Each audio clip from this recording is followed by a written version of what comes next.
ওকে, alright. So তোমাদেরকে সবাইকে শুভ সকাল। আশা করি সকলেই ভালো আছো এবং সুস্থ আছো। আজকের আইসিটি অনলাইন ক্লাসে তোমাদেরকে স্বাগত জানাচ্ছি। আমি SI sir, department of ICT, জাতির জনক বঙ্গবন্ধু শেখ মুজিবুর রহমান গভর্নমেন্ট কলেজ, উত্তরা, ঢাকা। তো আজকের অনলাইন ক্লাসে আবারও তোমাদেরকে শুভেচ্ছা জানিয়ে আজকের যে টপিকসটি আমি শুরু করতে চাচ্ছি, সংখ্যা পদ্ধতি বা নাম্বার সিস্টেম। তো নাম্বার সিস্টেমের আমি এর আগে অলরেডি একটি অথবা দুইটি ক্লাস সম্ভবত নিয়েছি। তো সেই ক্লাসেরই ধারাবাহিকতায় আজকে আমি সংখ্যা পদ্ধতির বিভিন্ন সংখ্যা পদ্ধতির রূপান্তর নিয়ে আমি আলোচনা করব, যে ডেসিমেল সংখ্যাকে বাইনারি, অক্টাল এবং হেক্সাডেসিমেল সংখ্যায় রূপান্তর।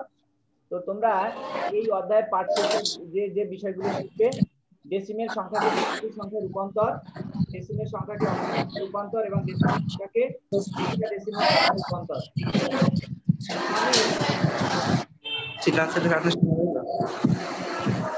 তার অনেক আওয়াজ হইতেছে। সবাই চুপ থাকো। তো আমি এখানে সবাই আনমিউট করো, মিউট করো। তো এখন আমি এখানে নিয়ম লিখে দিয়েছি যে একটি পূর্ণ সংখ্যার ক্ষেত্রে কিভাবে দশমিক সংখ্যাকে বাইনারি সংখ্যায় রূপান্তর করতে হয় তারই প্রক্রিয়াগুলো আমি এখানে উল্লেখ করেছি। ধাপ 1 লেখা আছে সংখ্যাটিকে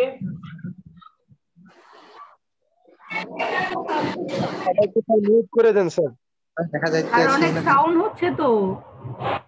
এই সমস্ত স্টুডেন্ট গুলো খুব ডিস্টার্ব করবে, বুঝছো? স্যার আপনি মিউট করে দেন সবাইকে। আরে এখানে মিউট করা যাচ্ছে না, কারণ মিউট করে দেন, মিউট করে আচ্ছা দেন। ঠিক আছে, সবাই চুপ থাকো। যে সাউন্ড করতে পারে, রাইট? আমার কান ব্যথা হয়ে গেছে। আচ্ছা, ভিভো 1938 একে এটি লেখা ইম্পর্টেন্ট। No problem. যারা যারা ই করা আছে না, ওই যে কি বলে, আমি এদেরকে ই করে দিচ্ছি, মানে ওই যে রিমুভ করে দিচ্ছি। যাদের যারা মিউট করেনি তাদেরকে রিমুভ করে দিচ্ছি ক্লাস থেকে। হ্যাঁ, অসুবিধার কোনো কারণই নেই। এই যে this is my option to remove from my class, আমি রিমুভ করে দিচ্ছি। সো নো প্রবলেম, মিউট নেই, so that remove from my class, no need. Alright, দেখি আর কি আছে। আই থিঙ্ক আর কেউ নেই। হ্যাঁ, আমি 3 জনকে অলরেডি আমার ক্লাস থেকে রিমুভ করে দিছি। হ্যাঁ, অসুবিধা নেই, ঠিক আছে। এখন ক্লাসটা নেই, দেখি কি হয়।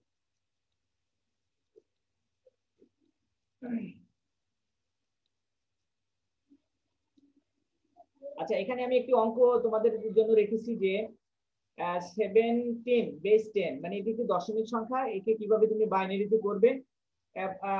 মানে প্রিভিয়াস ক্লাসেও এভাবে আমি অঙ্কটা দেখিয়েছিলাম যে প্রথমে তার বেস দ্বারা দশমিক সংখ্যাটিকে ভাগ করতে হবে। যতক্ষণ পর্যন্ত তার ভাগফল 0 না আসবে ততক্ষণ পর্যন্ত তোমাকে তার বেস দিয়ে ভাগ করতে হবে। বেস হচ্ছে, যেমন এখানে আমি সংখ্যাটিকে বাইনারি সংখ্যা নিতে রূপান্তর করব, সেজন্য আমি তার বেস দ্বারা ভাগ করেছি। যেমন 17 ভাগ 2, তার মানে 8 হবে, ভাগশেষ হচ্ছে 1। আবার 8 কে 2 দিয়ে ভাগ করলে 4 হবে, ভাগশেষ 0। যেহেতু এখানে 8 কে 2 দিয়ে ভাগ করলে ভাগফল হবে 4, কিন্তু ভাগশেষ হচ্ছে 0। 4 কে 2 দিয়ে ভাগ করলে ভাগফল হচ্ছে 2 আর ভাগশেষ হচ্ছে 0। 2 কে 2 দিয়ে ভাগ করলে 1, ভাগশেষ হচ্ছে 0। এন্ড 1 কে 2 দিয়ে ভাগ করলে ভাগফল হবে 0 আর ভাগশেষ হচ্ছে 1। সো দ্যাট এই প্রক্রিয়ায় তুমি প্রত্যেকটি অঙ্ককে, যদি তোমাকে বলা হয় যে এটাকে অক্টাল দিয়ে অক্টাল সংখ্যায় রূপান্তর করো, তাহলে 8 দ্বারা ভাগ করবে। তারপরে তুমি এই যে ভাগশেষ গুলো পেয়েছো সেগুলোকে তুমি এমএসবি, মানে মোস্ট সিগনিফিকেন্ট বিট থেকে লিস্ট সিগনিফিকেন্ট বিট এলএসবি পর্যন্ত তুমি সাজাবে। তার মানে 1 0 0 0 1। তাহলে আমরা কি পেলাম? 17 বেস 8, একে আমি যখন বাইনারি সংখ্যায় রূপান্তর করলাম তাহলে আমি রেজাল্টটা পেলাম 1 0 0 0 1। তার মানে এখানে বাইনারি ডিজিট 0 এবং 1 আসছে, এবং এইগুলো দিয়ে আমাদের বাইনারি সংখ্যা রূপান্তর করতে হয়। এবং এভাবে আমরা যে কোনো সংখ্যা কি দশমিক থেকে বাইনারিতে আমরা রূপান্তর করতে পারবো।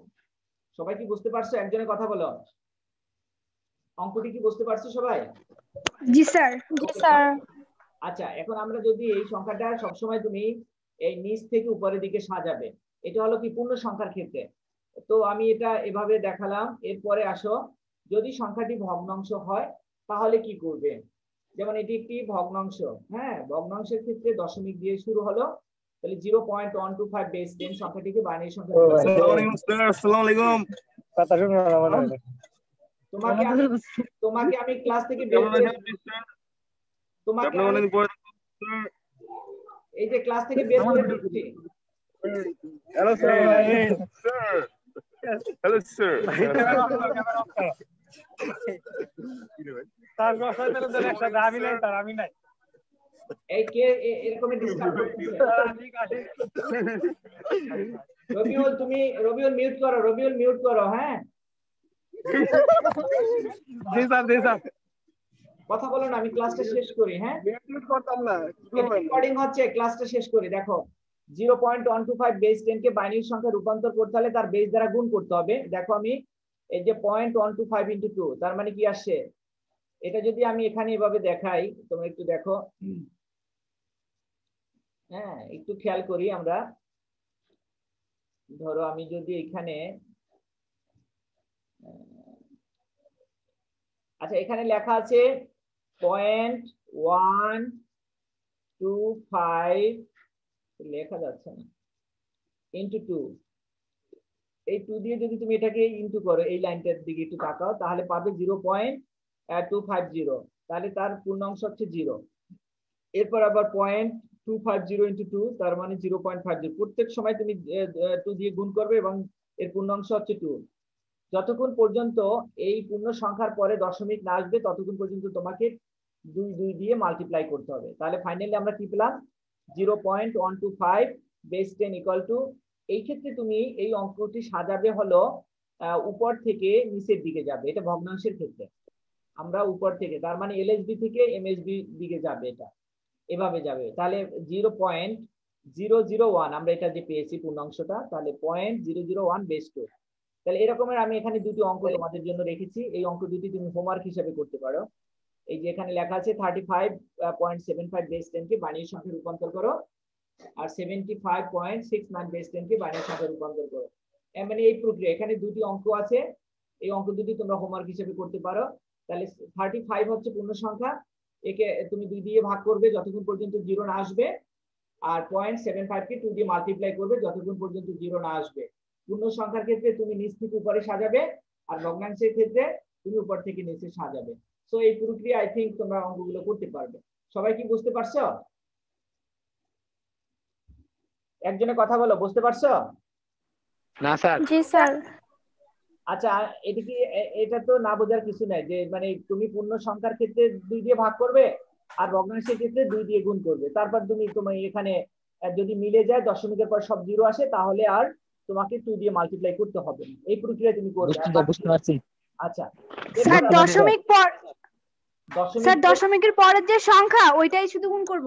জি জি জি জি, দশমিকের পরের যে সংখ্যা, যতক্ষণ পর্যন্ত স্যার বলো বলো বলো। স্যার পূর্ণ সংখ্যার পরে যদি কোনো সংখ্যা আসে, যদি সংখ্যা আসে সেই ক্ষেত্রে যদি এই তোমাকে টার্গেট রাখতে হবে যে দশমিকের পরে সবগুলো ডিজিট যেন 0 আসে। দেখো এই দশমিকের পর সব 0 আসছে না, এই যে 0.50 into 2, এই যে দেখো, সেই ক্ষেত্রে তোমাকে আর মাল্টিপ্লাই করতে হবে না, কারণ দশমিকের পরে সবগুলো তুমি 0 পেয়েছো। সো দ্যাট করার কোনো প্রয়োজন নেই। আচ্ছা বুঝতে পারছি স্যার। আচ্ছা, এখন আমি তোমাদেরকে ডেসিমেল সংখ্যাকে অক্টাল সংখ্যায় রূপান্তরের নিয়মটা শেখাচ্ছি। এটাও তুমি তার অক্টাল সংখ্যার বেস কত 8, তাহলে 8 দ্বারা আমি ভাগ করছি। এই দেখো, ভাগ করলে 52 হচ্ছে আনসার, আর তোমার ভাগশেষ হচ্ছে 7। ভাগশেষ হলো 7, কারণ 8 এর চেয়ে অবশ্যই ভাগশেষটা ছোট হতে হবে। এখন এই 52 কে আমি আবার 8 দ্বারা ভাগ করলাম, 8 দ্বারা। তো ভাগ করার পরে আমি আনসার পেলাম 6, আর ভাগশেষ হচ্ছে 4। এবং 8 দিয়ে 6 কে ভাগ করা যায় না, এই জন্য ভাগশেষ হচ্ছে, ভাগফল হচ্ছে 0, আর ভাগশেষ হচ্ছে 6। এখন তুমি এই সংখ্যাটিকে নিচ থেকে উপরের দিকে সাজাবে। বুঝতে পারছো সবাই? সবাই কি বুঝতে পারছো? জি স্যার। জি স্যার। জি স্যার বুঝতে পারছি। Okay fine, thank you. তাহলে তোমরা এইভাবে করবে, অঙ্কগুলো প্র্যাকটিস করবে, তোমাদের বইতে আছে এইভাবে করবে। আমি তো দুই একটা এক্সাম্পল দেখাচ্ছি, জাস্ট এভাবে তোমরা প্র্যাকটিস করলে, বেশি বেশি করলে তুমি অঙ্কগুলো ভালো পারবে। জাস্ট নিয়মগুলো দেখো। এরপরে আসো, আমি পরের স্লাইডে যাচ্ছি। এইখানে যদি অঙ্কটা ইসে আসে, ধরো সাপোজ এটাও যদি তোমার, হ্যালো, এটা দেখো 0.150 বেস 10 কে অক্টাল সংখ্যায় রূপান্তর করবে, তাহলে আমি এটাকে 8 দ্বারা মাল্টিপ্লাই করছি। দেখো 0.150 ইনটু 8, তাহলে এখানে আমাদের আসছে, রেজাল্ট আসছে হলো 1.200। এখন আমাদের কাজ হচ্ছে দশমিকের পরে কয়টা ডিজিট আছে, দেখো 1 2 3 তিনটা ডিজিট আছে, তাহলে এখানে অঙ্কটি যখন তুমি লিখবে তখনও তিনটা ডিজিটের পরে দশমিক বসাবে আর পূর্ণ সংখ্যাটা পূর্ণ অংশের দিকে লিখবে, যে আমি লিখেছি। তাহলে এখানে আমাদের 1 আসছে, তাহলে 1টা এখানে লিখো। তারপর তুমি যখন 0.200 পেয়েছো সেটাকে আবার তুমি 8 দ্বারা মাল্টিপ্লাই করো, তাহলে সেখানে পূর্ণ অংশ তুমি 1 পেয়েছো। মানে দশমিকের পরে যে কয়টা ডিজিট থাকবে সেই কয়টা ডিজিট লেখার পরে দশমিকটা বসাবে তুমি। তারপরে 0.600 কে 8 দ্বারা মাল্টিপ্লাই করো, সেক্ষেত্রে তুমি 4.800 পেয়েছো, তাহলে এর পূর্ণ অংশ হচ্ছে 4। তারপরে এখানে পাইছো 6, এখানে 3।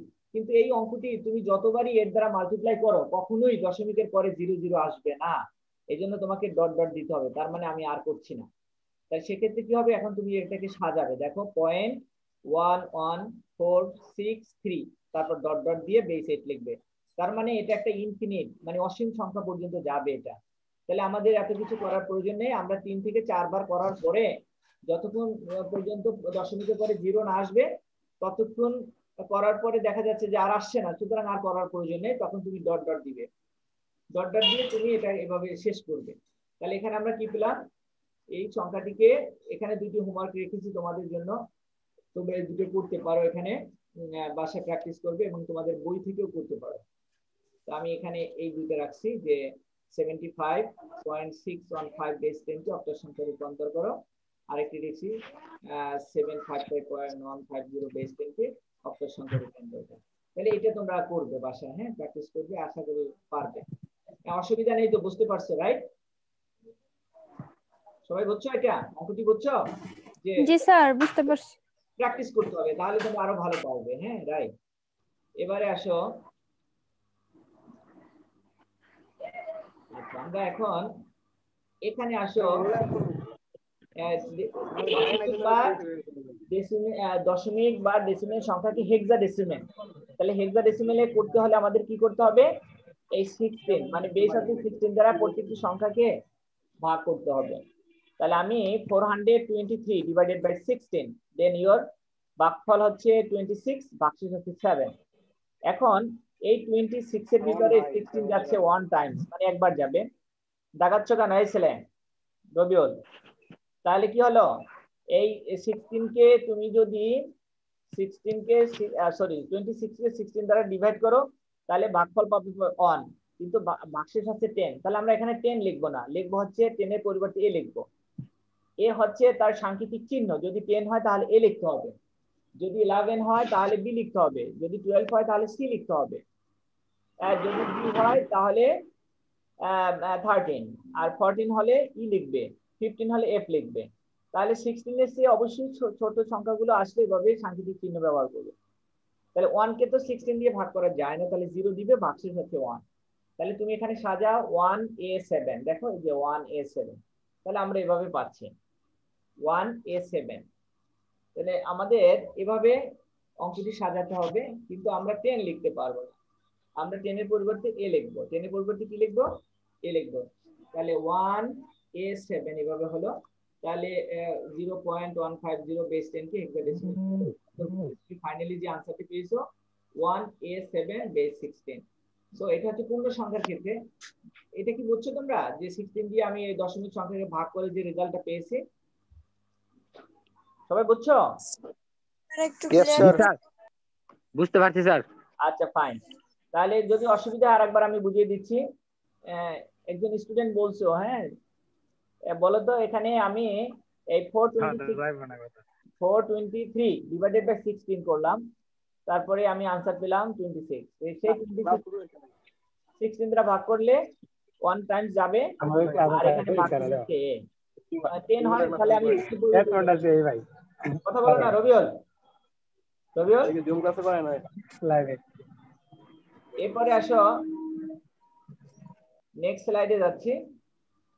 আচ্ছা এর জি আগে স্যার স্যার ক্লাস দেখতেছি স্যার। কথা বলো না, আমি ক্লাসটা শেষ করি। এক নজরে আমরা দেখে ওটা নিব, কেমনে খুঁজে পাই মধ্যে ক্লাস হয়ে এক নজরে আমরা যদি এটা দেখে নিই, দেখো ডেসিমেল থেকে বাইনারিতে রূপান্তরের ক্ষেত্রে পূর্ণ সংখ্যাকে 2 দ্বারা ভাগ এবং ভগ্নাংশকে 2 দ্বারা গুণ, এটা একটা নিয়ম, এক নজরে আমরা দেখতে পারি। পরে হচ্ছে ডেসিমেল থেকে অক্টালে রূপান্তরের ক্ষেত্রে পূর্ণ সংখ্যাকে 8 দ্বারা ভাগ এবং ভগ্নাংশকে 8 দ্বারা গুণ। দেখো সুন্দর করে লিখে দিছে, ডেসিমেল থেকে হেক্সাডেসিমেলে রূপান্তরের ক্ষেত্রে পূর্ণ সংখ্যাকে 16 দ্বারা ভাগ এবং ভগ্নাংশকে 16 দ্বারা গুণ। ভাগফল 0 না হওয়া পর্যন্ত ভাগের প্রক্রিয়া চলতে থাকবে। তারপরে আছে গুণফলের ভগ্নাংশ 0 না হওয়া পর্যন্ত গুণের প্রক্রিয়া চলতে থাকবে। এক্ষেত্রে গুণের প্রক্রিয়া 3 থেকে 4 বার চালানোর পরেও যদি ভগ্নাংশটি শূন্য না হয় তাহলে সেদিকে আসন্ন মান হিসেবে ধরে নিতে হবে। তো এই প্রক্রিয়াটা তুমি দশমিক থেকে বাইনারি ক্ষেত্রেও ব্যবহার করবে, ডেসিমেল থেকে অক্টালের ক্ষেত্রেও, হেক্সাডেসিমেল থেকে ডেসিমেল থেকে হেক্সাডেসিমেলের ক্ষেত্রে একই নিয়ম, কিন্তু আমি এটা এক নজরে তোমাদেরকে দেখিয়ে দিলাম এবং নিয়মটা আমি এখানে বলে দিয়েছি। আশা করি সবাই বুঝতে পারছো, রাইট? কি অসুবিধা আছে কারো? কথা বলো। হ্যালো, জি স্যার বুঝতে পারছি। আচ্ছা এইভাবে ঠিক আছে। স্যার নিচের লেখাটা বুঝতে পারলাম না, রূপান্তরের ক্ষেত্রে ডেসিমালের ভিত্তি ব্যবহৃত হয় না। রূপান্তরের ক্ষেত্রে ডেসিমেলের ভিত্তি ব্যবহৃত হয় না, তার মানে ডেসিমেলের ভিত্তি কত বলো তো তুমি?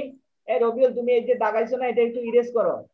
আচ্ছা, রূপান্তরের ক্ষেত্রে ডেসিমেলের ভিত্তি ব্যবহৃত হয় না, ভিত্তি কি মানে বলো তো? এই যে ডেসিমেল সংখ্যা 10, স্যার ভিত্তি মানে বেজ যেটা থাকে। বেজ, তাহলে আমি দশমিকের ক্ষেত্রে তো বেজ হচ্ছে 10, তাহলে রূপান্তর করছি কি ডেসিমেল থেকে বাইনারিতে না, বা অক্টালে না, বা হেক্সাডেসিমেলে? সেক্ষেত্রে কি আমি ডেসিমেলের বেজ ব্যবহার করছি? না স্যার।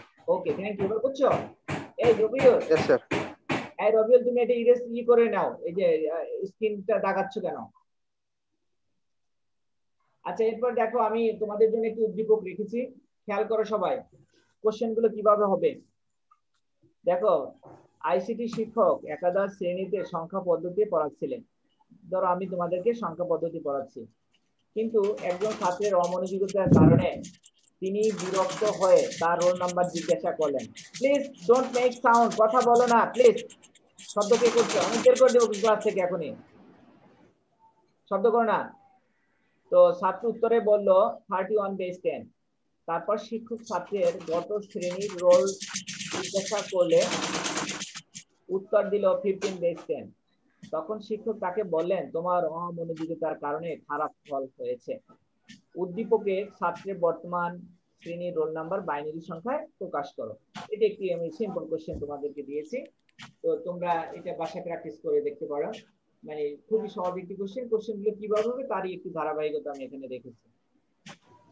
সবাই কোশ্চেনটা তো আশা করি বুঝতে পেরেছো, রাইট? আমি একটি প্রশ্ন এখানে রেখেছি। এর সাথে ধরো যদি আমি বলতাম কয়েতে যে সংখ্যা পদ্ধতি বলতে কি বুঝো, পরে যদি আমি বলতাম 3 + 5 = 10 কেন ব্যাখ্যা করো, এগুলো হচ্ছে তোমার উদ্দীপকমূলক প্রশ্ন। হ্যাঁ, তোমরা এগুলো মানে করবে। আই থিংক একটা কোশ্চেন আমি তোমাদেরকে দেখালাম যে এই প্রক্রিয়া এইভাবেই কোশ্চেন গুলো তৈরি হয়। এরপরে আসো, এরপরে আমরা এখানে বহু নির্বাচনী প্রশ্ন রেখেছি তোমাদেরকে, তোমাদের জন্য একটু খেয়াল করো। 99 এর সমকক্ষ বাইনারি সংখ্যা কোনটি? প্র্যাকটিস করবে। এই যে দেখো ক, খ, গ, ঘ, এরকম 4টি অপশন থাকবে, তুমি কোনটা সঠিক হবে সেটা লিখবে, যেটা এমসিকিউ কোশ্চেনের ক্ষেত্রে। দশমিক সংখ্যা 91 এর অক্টাল রূপ কত সেটা তুমি বের করবে, বের করে কোনটা কারেক্ট হবে সেটা আনসার করবে। এটা পরীক্ষা এভাবে থাকে। 37.125 বেস 10 এর বাইনারি মান কত দেখা আছে। তারপর হচ্ছে 43962 বেস 10 সংখ্যাটি সমতুল্য হেক্সাডেসিমেল মান কত। তো এভাবে তোমাদের অঙ্কগুলো প্র্যাকটিস করতে হবে, যদি করো তাহলে তুমি ভালো রেজাল্ট করবে। তবে আইসিটি তে সবসময় ম্যাথমেটিক্যাল টার্ম বেশি থাকে, ম্যাথমেটিক্স বা অঙ্কগুলো বেশি থাকে, তো সেই দিকে তোমরা নজর দিয়ে মানে তোমরা ভালোভাবে প্র্যাকটিস করবে। আশা করি তোমরা বুঝতে পারছো। হ্যাঁ, তো এভাবেই তোমরা সামনের দিকে এগিয়ে যাবে। আশা করি আমার ক্লাসগুলো তোমরা মনোযোগ সহকারে করবে। কোনো অসুবিধা হলে আমাকে জানাবে, আমার ফোন নাম্বারও দেওয়া আছে, সেখান থেকে তোমরা আমার কাছ থেকে ইনফরমেশন নিবে। আর আমার এই ভিডিও, স্যার ফোন নাম্বারটা আবার দেন। আর আমার এই যে ক্লাসটা এটা তোমরা ইউটিউব চ্যানেলও পাবে এবং আমাদের কলেজের কি বলে যে বিবিএসএম আরজেসি ইনোভেশন কর্নারও পাবে। তোমাদের অসুবিধা হলে আমাকে জানাবে, আমি তোমাদেরকে আন্তরিকভাবে সহযোগিতা করব। অসুবিধা নেই। তো আজকে স্যার আপনার ফোন নাম্বার কোথায় পাবো? আচ্ছা, আমাদের কলেজের পেজে দেওয়া আছে, অথবা আমি এখানে চ্যাট বক্সে দিয়ে দিচ্ছি, তোমরা ওকে স্যার। ওখান থেকে নিয়ে নাও। আর ক্লাসগুলো অ্যাটেন্টিভলি দেখবে, কোনো ডিস্টার্ব করবে না ক্লাসে। হ্যাঁ, তো আমি স্ক্রিন এটা অফ করে দিচ্ছি।